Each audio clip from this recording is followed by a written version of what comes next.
Our Kaihautū keynote session with Cha'nel Kaa-Luke comes to you with support from the Wayne Francis Charitable Trust. Ngā mihi nui, tēnei tātou e whakanui nei I te tautoko a taua kaupapa. So the Wayne Francis Charitable Trust, please put your hands together.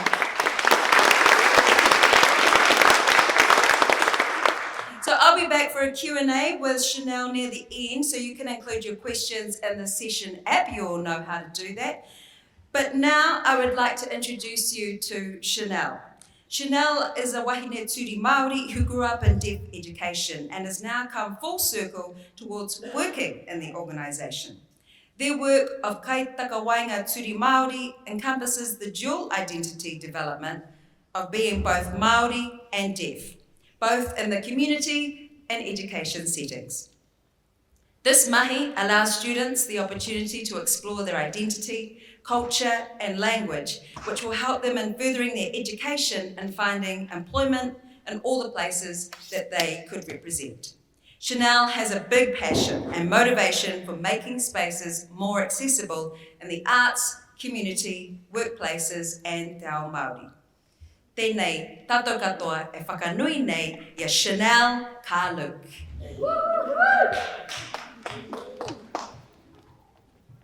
Mena Pākehā.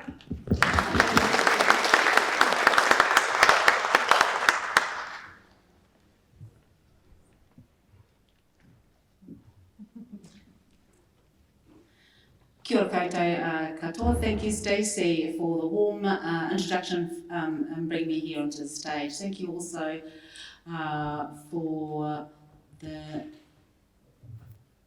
trust, Wayne Francis Charitable Trust, as well for their tautoko as well. So today I thought, well, maybe this will be the topic and talk about the approach addressing inequities in education for Māori deaf learners, and it doesn't matter if you're in mainstream, deaf school, we're just going to have a kōrero, a presentation about this. I just want to start by showing you what I'm talking about.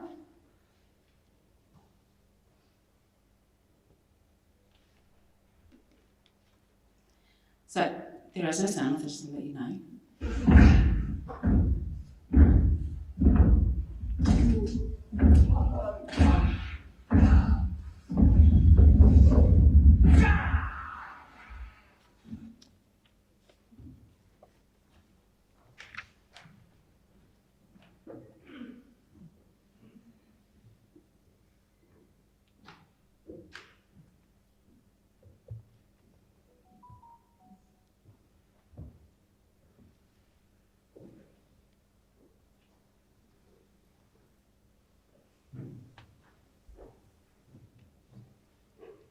So that's a little bit of a snippet of our students and the amazing wairua they have and the community that they're involved in, the students, the achievements, the teachers, just showing you a bit of a variety, the difference that they bring to this, to the kaupapa, but also there is no difference to other students as well. So I'm just going to ask, I guess, the audience, you see the haka, the video, it was just a brief clip there. When you saw that, did you feel any different? Okay, right, yeah, so you still see and you still felt the mana and the energy and the vibe that these the students portrayed. And just because there isn't any voice doesn't mean they can't do anything and they are not any different. So this is something that they do, the performance, it's quite hair-raising experience for them and, you know, mana enhancing as well. So, ko waio, and why I'm here. So, ko taranaki raua, ko He kurangi te maunga, ko waingongoro raua, ko he kurangi te awa, ko Aotea utanganui raua, ko hauro uta te waka, mō Ngāti Parau, ngā ruahine, ngā te ruanui, te iwi, ko kuku raua, ko te whānau a taki moana, te hapū, ko ke te marae raua, o hene wai āpū te marae, ko heroini, taku papa, ko Michelle, toku māma, ko Rāpata, ko Jordan, ko Shay, o kutua tōngane, o tautahi a hau. Kei te pōneke toku kainga nei, ko Cha'nel Kaa-Luke a hau. And that's my sign name. So I hope you could see my whakapapa and the whānau. However, there is one thing that you must have saw, seen how long it took me to fingerspell all these names, But it's still, we're still learning sign names for each of these, for the language. For our place names, for our whakapapa, and we're developing that within the community. It's also something that our students are struggling with as well. I know maybe they know the name of where they're from, but when they're fingerspelling, it can be complex, who they represent, and where are they from in their whakapapa. So, but that is another kaupapa. We won't talk about today, but we'll just leave it. Yeah, we're talking about the education side of things today. So this is my whānau. I just want you to have a look at the pictures, and you see me in the kapahaka uniform. And I was at primary school at that time. For the Culture Festival in Christchurch. Was probably about 7 or 8 years old, and that was the first time, and without any realisation, but that was the first time that I saw and that I was able to stand up and do sign singing. That was the first time I was able to represent both languages there. And be able to sign sing in that space. It was the first time, and I was only 7 or 8. So that had a big impact on me, and that was one of the photos I wanted to add in my presentation today. So it was fitting. First time to show that I was in that kapahaka experience, and also to show and expose who I am today.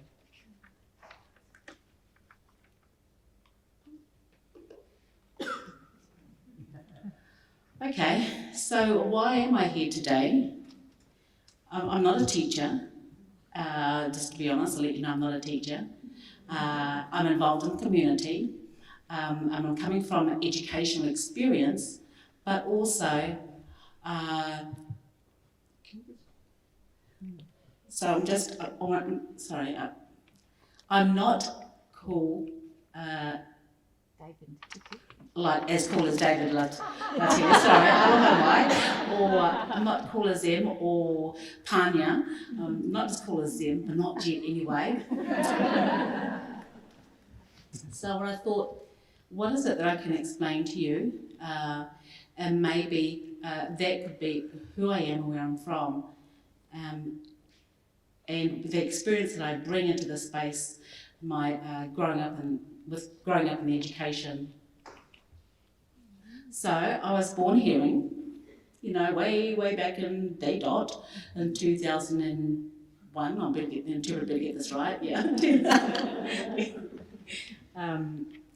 So yeah, I was born hearing. I was healthy. My parents were happy, they took me home, and of course life began. And then, you know, I had a normal life in the beginnings, but then at that time when I started primary school, I went to primary school, and of course the teacher, my first teacher that I had there, realised that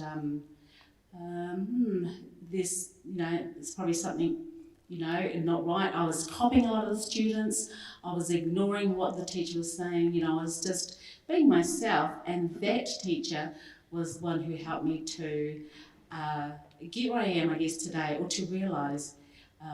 But before, that was in the first year, and through her professional development, she was able to be able to assess and to be able to make a difference in the lives of those students at such a young age.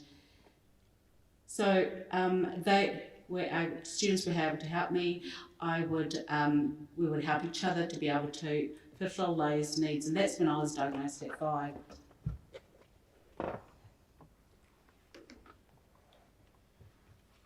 So from the age of 5, I was able to, you know, because of that diagnosis and that I was able to thank that teacher, I was able to get hearing aids, go through the process of getting hearing aids, and through mainstream school as well. I thought it was no different to other students, but actually, I must tell you something, a funny story. My family always, you know, said to me that when I went to school and the teacher was able to pick up my diagnosis, I was just, you know, at home. I learnt one thing when I was, before I turned 5. If I didn't understand what my parents were saying to me, or aunties or uncles or grandparents, you know, because they also lived with us, I'd be around the home and I'd get their face and I'll put my hand on their chin, because I learned to lip read at such a young age. So I that's how I got their attention, and my family thought that was normal because I didn't know any different. And they had never met a deaf person before, and they didn't have that exposure until I was diagnosed at 5. So I went to mainstream school from 5 to 13 years old. The interest was well. So then I was, at that time, bilingual school. So I was in the classroom, and growing up at home, of course, I had, you know, double. I had te reo at home, and then I had English at school. So that's what I mean by bilingual. And it was there that I had the realisation that I had severe hearing loss. I had really lost a lot of hearing over that amount of time. So at 5 really was probably really mild, I'll say mild if I label myself, to about 10 where I became profoundly deaf. And really, you know, I think about all that time that kind of been lost before, you know. By the time I was 13, by the time I got to high school, I was struggling. You know, I mean, I was struggling socially, I was struggling emotionally, in education I was lagging way behind. And then at home also, I got so used to trying to lip read and then trying to, you know, navigate these two worlds and trying to work out all these different languages. And really, you know, when I went to school, I really couldn't be bothered. I kind of just got myself into a little bit of trouble there. I was very, very lucky actually that I actually moved to another school, a deaf school. And to a deaf school. I want to tell you a little bit about that journey. I want to tell you about how that happened. So 5 to 13, that section of my education, we went to Vanish Education Centre, and they actually gave me a resource teacher of the deaf. And that was called an RTD in our deaf slang.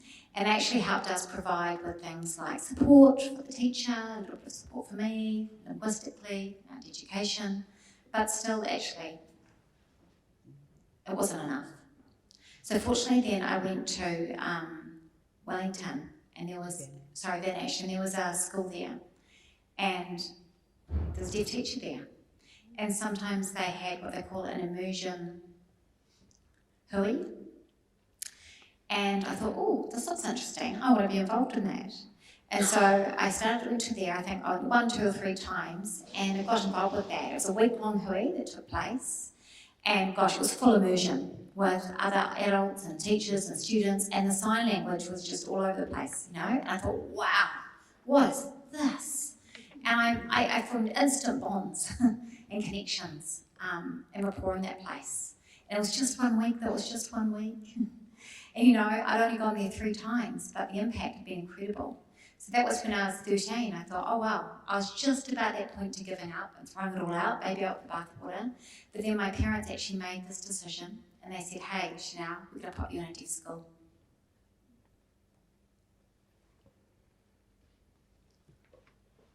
So I found myself in a deaf school. It was small, it was like a small little place, and yeah, but you know, my mental health improved drastically, my well-being, and you know, I mean, they were the same as me, and I found my place, and I found my people, I found my community, and it had a huge impact on me.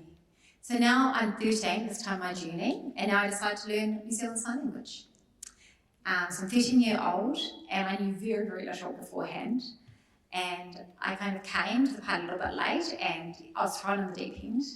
And I never had any formal training, if you like, in the classroom, someone standing there and teaching me. It's just you mix and mingle and you pick it up, and you know, there's a teacher coming at you and you have all this amazing exposure, and it's almost like osmosis, you kind of just pick it up. And that's my primary language now. But what I do have to say, it was very hard as well. There I was, I'd moving to a deaf school, meant that I had to leave behind my whānau, my Māori whānau, te ao Māori for a while. I'd grown up in that. And now I pushed that aside, and now I'm in the deaf world, you know, and I'm embracing a new language, you know. So I kind of felt split, I felt very divided. And so I kind of reconciled that later, but not at that time. You know, I mean, you can have both. We know that, you can have both. But, I mean, I knew that now. But back then, I was growing, I was developing, I was navigating my way, you know, and I was having all this exposure to this new language, and I was learning who I was. So that was my lived experience, you know, and that was only very much the surface of what I could tell you today. And I'm thinking about what our students experience, and that's probably one of the things I want you to take away, I want you to reflect on that, my journey. Not for all of them, but I think that it's something that we could kind of gain from our korero today. Everyone's had a similar path.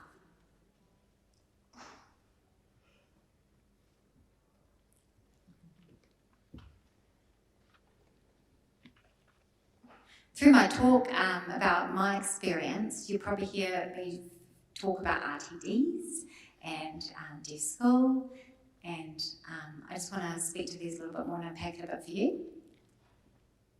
So we have outreach school, and that's where our RTDs actually support in that space, rural teachers of the deaf. And then we have enrolled school, and that's really, they also have, well, deaf provisions or deaf hubs, if you can imagine that. And that's what we call enrolled schools. And both of them are very different spaces. Is one better than another? No. They both have their services, you know, and they both have their purpose. So I want to speak to outreach school a little bit. So it means that students actually enroll with their local school compared to, enrolled school. And in enrolled school, actually enroll with kura. Outreach school, there'll be maybe one student immersed in a sea of hearing, maybe 2. Whereas enrolled school, you have your people around you. You know, you have other people that have the same lived experience, having a similar journey. Outreach school, you know, you get that one-on-one support with your RTD, but it's also the RTD is actually there to support the teacher in the classroom. So the teacher is like the student has to share the support, if you like. Whereas in a enrolled school, the teacher is there and you're giving that language and that language exposure all the time. You have an educational interpreter there working alongside. And so you also have a sign language tutor. So that gives you some comparables. Also maybe there's a few different kind of focuses. I would say in outreach school, you would probably have focus on maybe language and literacy, a little bit around deaf culture. Whereas in enrolled school, they'd have the opportunity to really unpack that and expand what the Aotearoa world looks like, and your studies and culture, and, you kind of get a bit more time around that. Look, I know really, there's a little bit more of deaf attracted to the enrolled school, and I'm probably presenting it like that too, but that's the reality really, We only have 3 in Aotearoa, 3 cities, and so there are 9 different provisions, and Wellington has 1, Christchurch has 2. So that kind of gives you the picture of what people are dealing with in terms of accessibility, quite few and far between. So it means that for outreach school, there are services, yes, and the teacher, will travel around, and the teacher will travel around different places. So we are a huge service provider in Pākehā. We have 2 different, not just 2 different areas, we service all of Aotearoa, but we are based in 2 separate provisions, areas.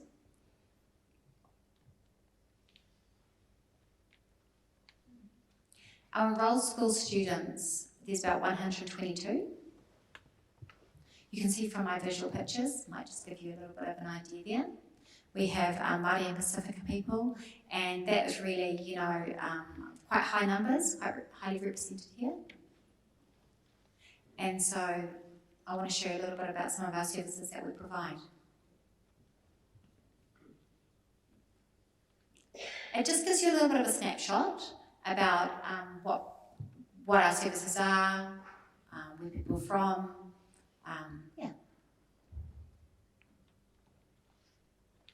Outreach school actually is a big area, focus of ours, 2,766. That's nationally, that's from Kaihautū right down to Bluff. We see Māori students are really equally spread. This might give you some ideas. We have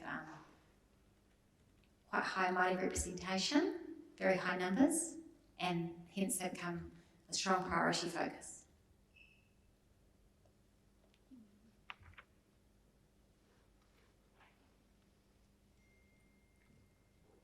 If I compare them, some comparable stats, I find this an interesting visual. We look at enrolled schools and they represent big numbers. Yes, we've got a small number like 22 in people, but outreach we see the big numbers sitting there. But what you can see is that there's more Māori and Pacifica that actually will go back and forth, that will travel from one to another.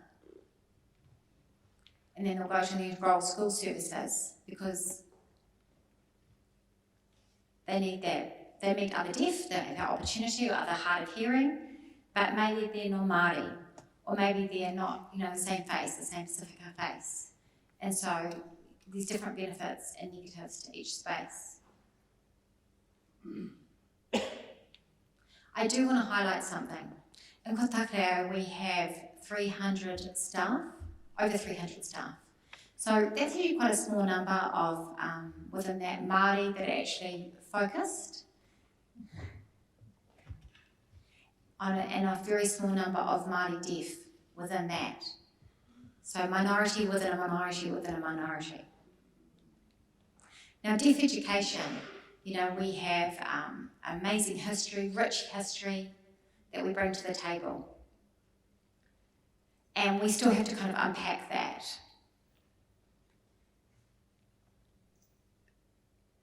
And deaf need to have the education first, have that space, and we have to fight for it. to being a deaf person in that space. So it actually adds multiple layers to what we're working through. Yes, we're Māori. Yes, maybe we have some specifica. But also, you know, I am also deaf and I have another community and I'm in an educational community. And I'm trying to unpack that, I'm trying to understand that. And I'm trying to work out the strategies and the skills and how I'm going to navigate this waka. And amongst that, we have the staff that's trying to research and kind of, you know, research as they navigate. And we also have our own challenges and our own wuru in education. So I could probably harp on a lot about our services, but that's not why I'm here today. I just really wanted to explain a little bit and give you a picture about it, because I feel like it's important that you get a little bit of a picture around this in education. And why the students that you engage with, you know, as teachers, who you might be engaging with now. Maybe you have actually worked with a deaf child before, I don't know, student before, Konga. Maybe at the moment, you know, you're working at a school that has a deaf provision. Maybe I'm the first deaf person that you've actually seen in your life, who knows? But yeah, it's good to have, this is our taonga, and I think that we need to actually work hard, really hard as well. You know, it's not just our, you know, Pākehā's responsibility. It doesn't just lie with us, it's also you in education, and as educators out there, we kind of hand the baton to you as well.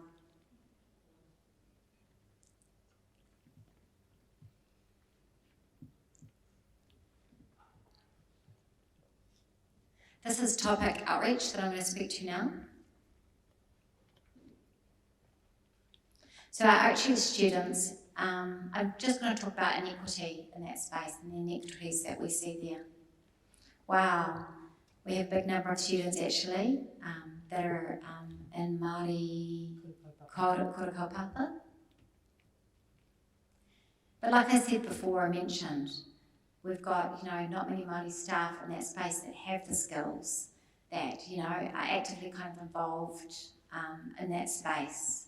You know, and in some ways you have to be taken out of your classroom environment to a more English sign language kind of space, because we haven't actually developed Māori concepts in there.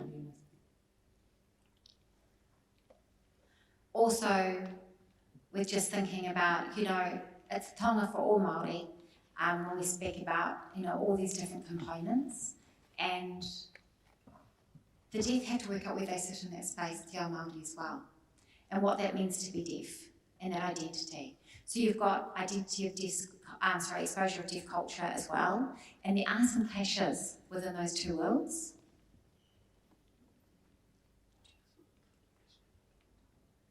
So just in relationship to our services, you know, very slow growth happening there, but also how we can provide those aids and resources for the teachers out there, the educators. And in talking about the resources, you know, we have to create the resources and develop it to make sure that they're accessible, that they're visual in sign language and also English, and also te reo. So sometimes we have to take the English off and we only focus on sign language or te reo. But you know, sign language is quite complex. It's quite a complex language, and sometimes we have signs that doesn't match the te reo kupu or the other way around, and it's very, I guess, we have to be mindful of the cultural sensitivity when we're working with languages. And also, you know, language and sign language and the resources needs to be able to, I guess, like she says up there, develop naturally, and we have to be able to have that conversation out in the community in regards to the resources, the concepts of the words, of the signs, and to ensure that it grows naturally. And how then do we take that and create resources for the students to make it accessible for them?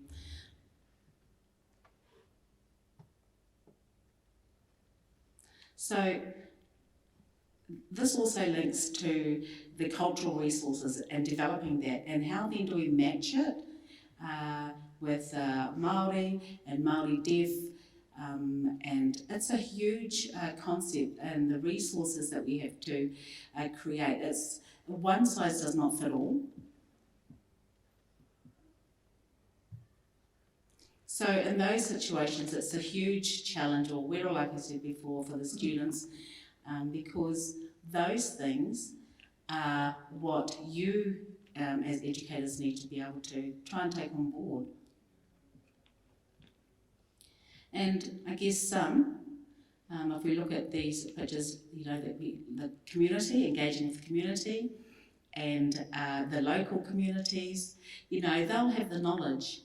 If they're deaf, they'll have the knowledge, or Māori Deaf, to be able to share those resources. If there isn't anything there, then what do?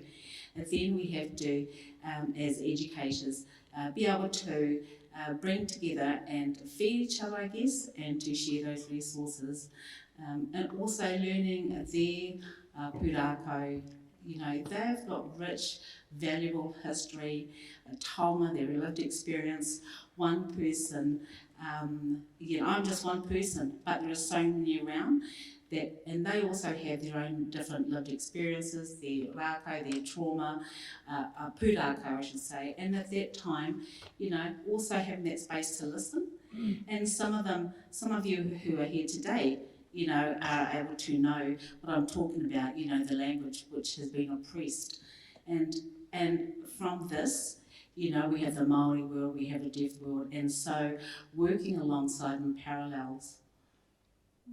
And te reo, you know, and also sign language, and both, you know, both our languages were banned.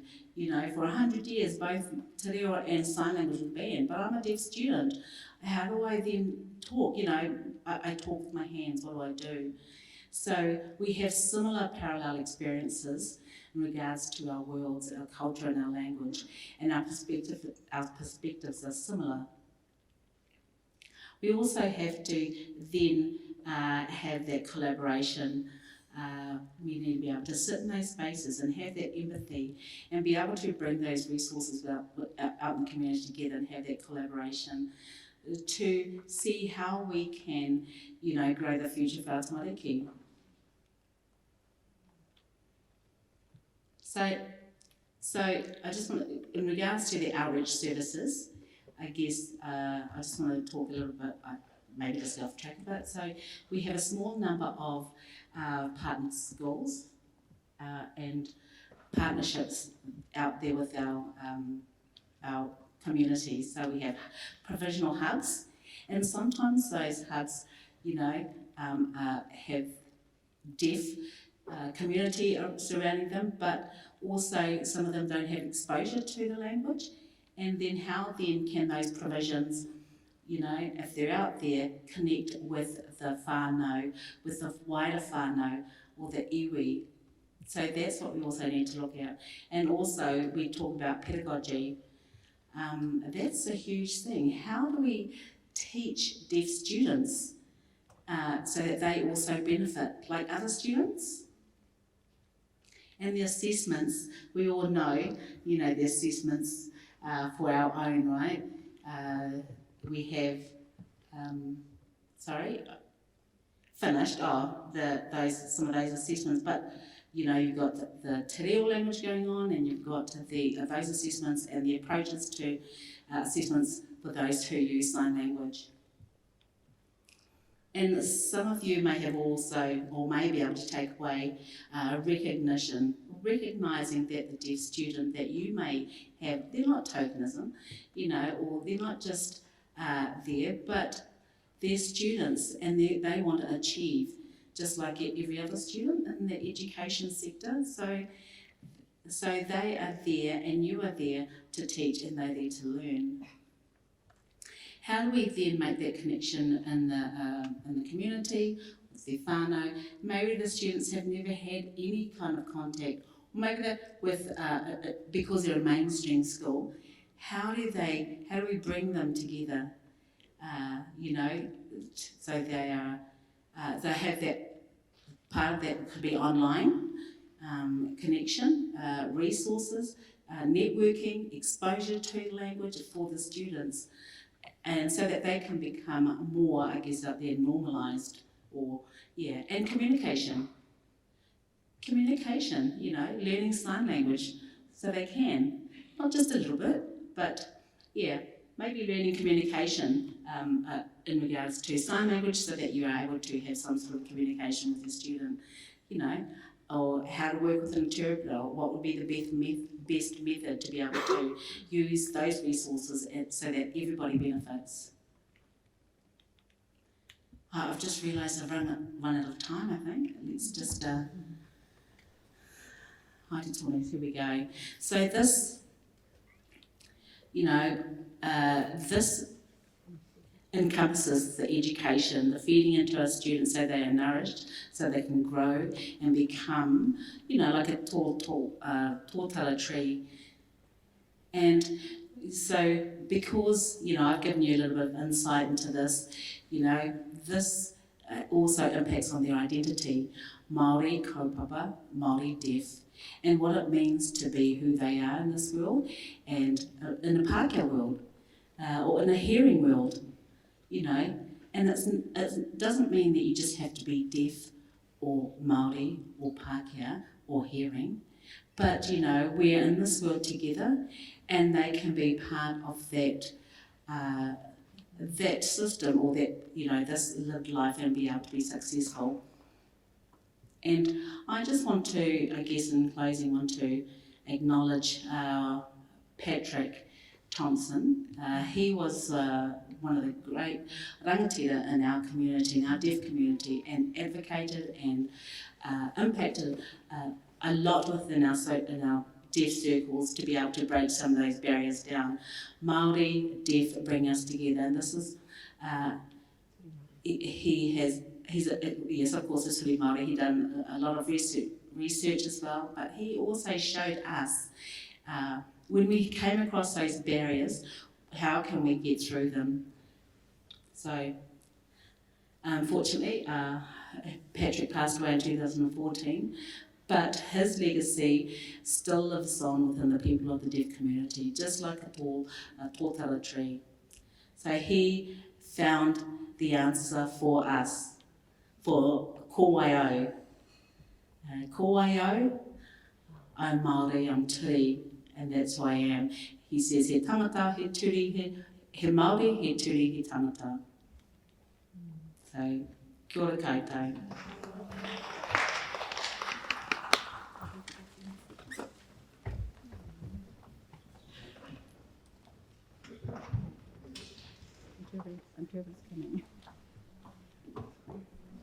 Amazing speaker. Can we all give a great big hand to Cha'nel? Thank you so much for a beautiful kōrero.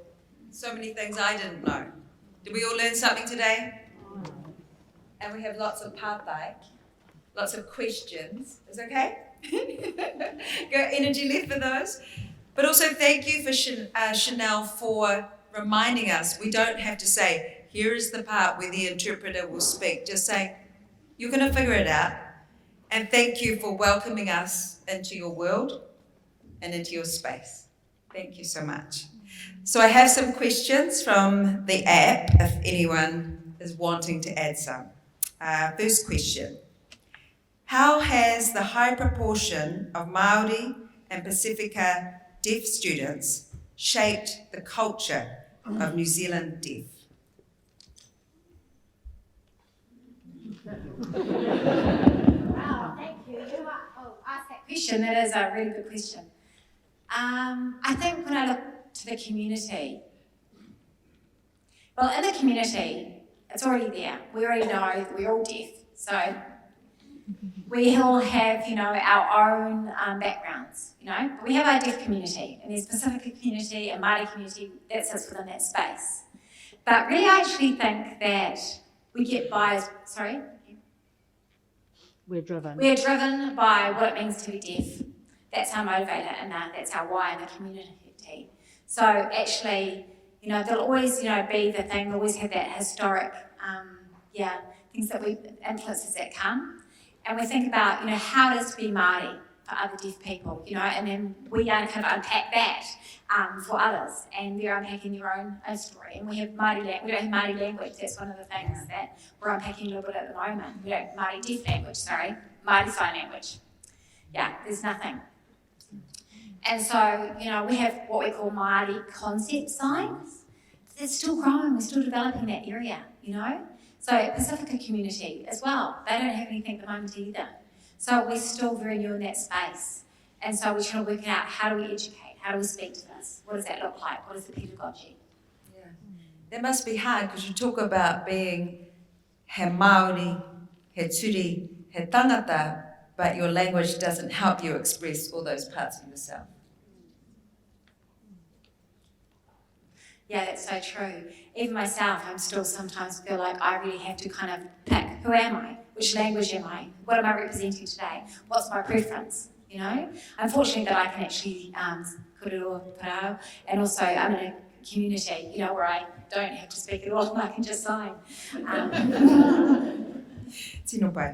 How can people help those who are trying to communicate with someone who is deaf, but it's not working? Sure, do you want to repeat that question again, Stacey? Oh, sorry, yes. How can people help those who are trying to communicate with someone who is deaf, but it's not working? Can I be helpful? Sure, can you repeat that question again, please, Stacey? No, put the mic down, Sorry. Okay, how can people help those who are trying to communicate with someone who is deaf, but it's not working? Oh, sure, let me answer that question. Here we go.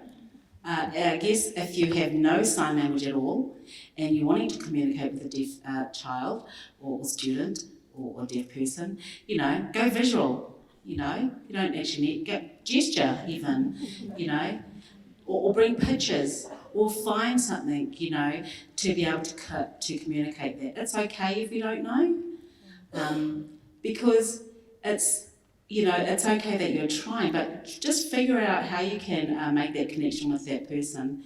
When you are in an education space, try and match their needs. I mean, there's no one design fits all.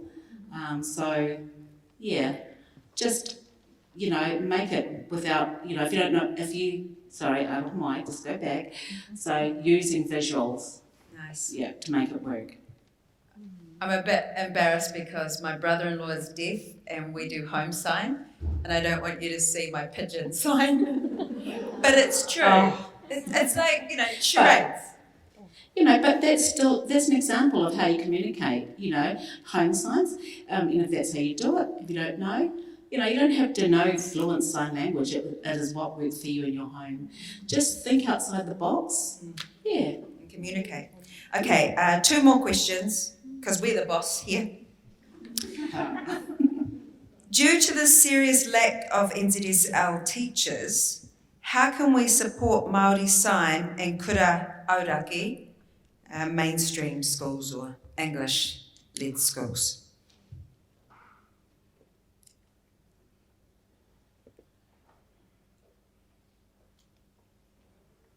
Oh, sorry, could you repeat that again? Sure.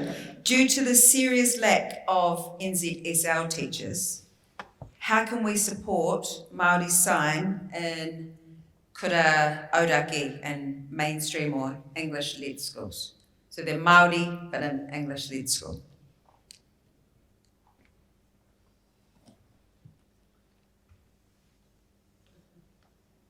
Okay, so let me see if I've got this right. I think, you know, there's a big pool of there is sign language tutors. There's also teachers of the deaf, and they are still developing those sign language in those spaces. And both groups still are trying to come together to take on board to see how they can create those Māori concepts into sign. And I think that we are still trying to develop the language. I know I have repeated that answer before, but you know, it's just something that we still don't have. So in kura, I guess that, it should be a priority, but because our community is quite small, but the community does have the possibility to be able to bring more resources together and have that, understanding to be able to provide that. And then invite the community to come in also into those spaces. I know it's a long journey, but that's how we can involve the community and the kura to be able to learn and be able to take those steps. Nice, we need resource, but we can also use creativity. Our last question, what should we avoid doing? Are there any things that teachers have done trying to help, but it didn't help? Oh yeah, well, I guess I could tell a few stories here, but don't, make up your own signs and then,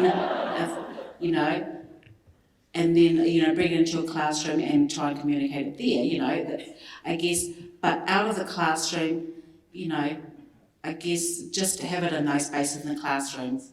But learning sign language as a start, especially if you have deaf students, learning it from deaf people, because that's our language. And if you have a hearing person trying to teach another hearing person, just tell them nicely, but thank you, but maybe I'll just go and learn from somebody who's deaf. Kapai. Just a second.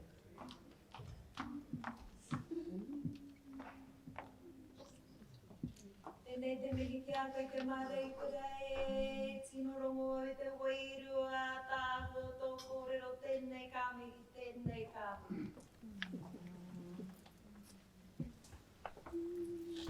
He aroha, he whakapono,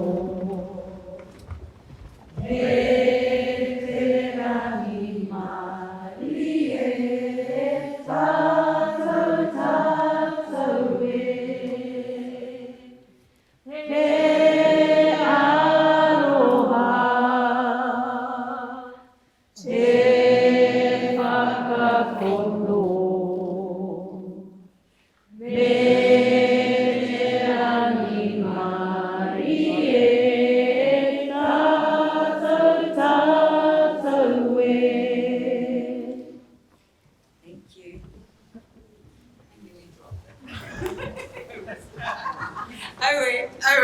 I'm so glad I didn't drop your phone. This was very, very close. Beautiful kōrero, no tātou hoki, te waimarie, aren't we so lucky to experience what we just did with Cha'nel? If you enjoyed that, if it touched your heart, please put your hands together, make some noise, show some love.